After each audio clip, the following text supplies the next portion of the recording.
Alright, welcome back to another long-awaited segment of Legends of Evil, and today I'm going to be revisiting Darth Bane. I did one a while back, but I had to take it down, so I'm revisiting Darth Bane.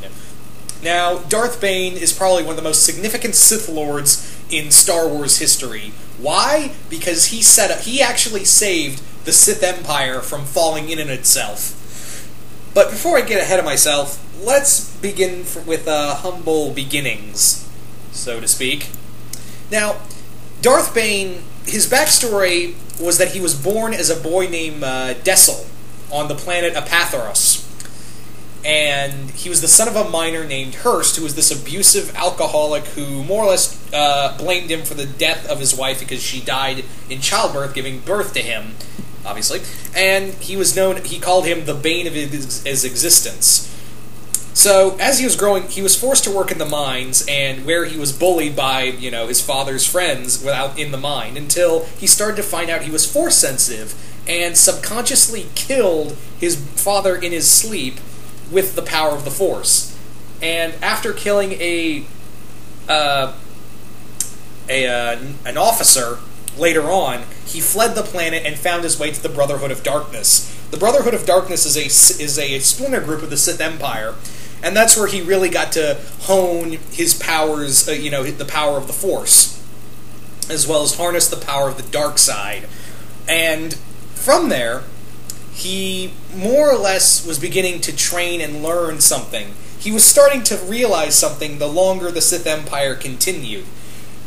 The problem being was that, you see, the Sith Empire was collapsing in on of itself because one Sith Master would take multiple apprentices, and from there, the apprentices would realize, hey, let's just all gang up on him and kill the Master, and they would either all get killed by their Master, or one of them would kill the Master, and then they'd each kill each other for, the power. So the Sith Empire was collapsing in on of itself. So he created the most significant rule in the Sith Empire history, the Rule of Two.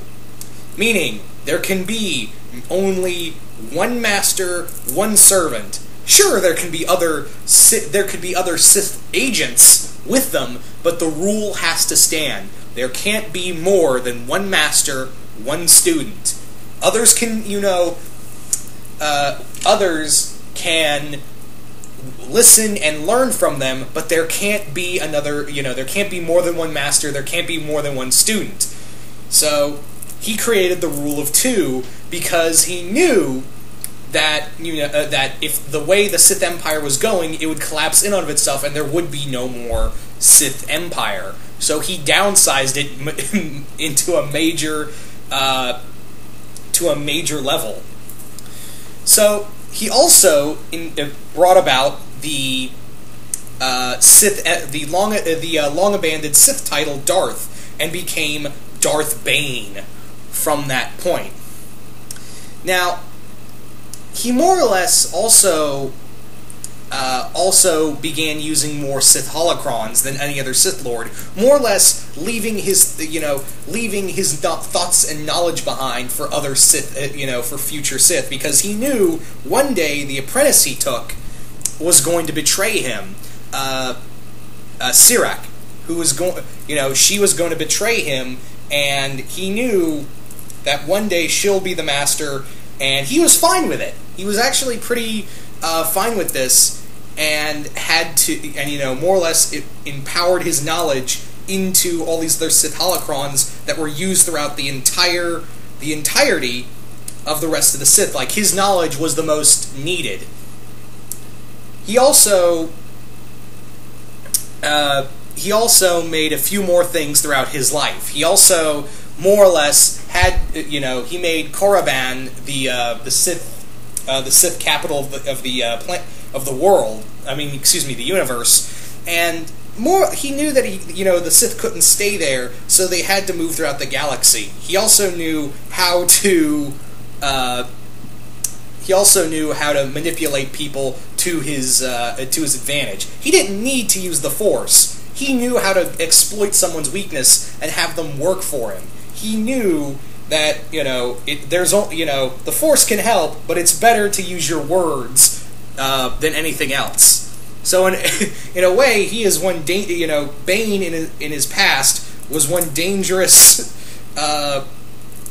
He was a dangerous diplomat. There's a word I thought I'd never say. But anyway, he also created the Thought Bomb, which was designed to kill all Force-sensitive beings within its reach.